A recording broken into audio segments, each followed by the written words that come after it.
એ હાલો હંધાઈને જય શ્રી કૃષ્ણ. હા, ગુલાબજાંબુ તો તમે બહુ ખાધા છે, પણ હું તમે કોઈ દી બાફેલા ગુલાબજાંબુ ખાધા છે? તો હાલો એને બનાવી. તો એના હાટું એક વાટકામાં ગુલાબજાંબુનું ઓલું પ્રીમિક્સનું પડીકું આવે એ લઈને એમાં થોડોક ઈનો નાખવાનો અને દૂધ નાખીને એનું ખીરું તૈયાર કરવાનું. પછી એક મોલ્ડમાં ઘી લગાડીને એની અંદર આ ખીરું નાખીને ઢોકળિયામાં 15 મિનિટ સુધી અસલથી બાફી લેવાનું. એ અસલથી બફાઈ જાય પછી એને ઠંડા કરીને એના નાના નાના ટુકડા કરી લેવાના અને પછી એને બે બાજુ ઘી લગાડીને બ્રેડ શેકીને એમ શેકી લેવાના અને એને સાઈડમાં રાખીને પછી આપણે ગુલાબજાંબુ ચાસણી બનાવવાની.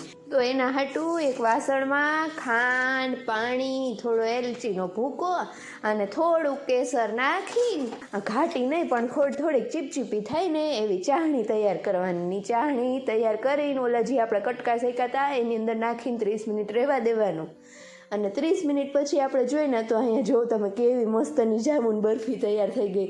આ અસલ ગુલાબજાંબુ જેવી જ હોય. તો હવે તમે બનાવજો હો.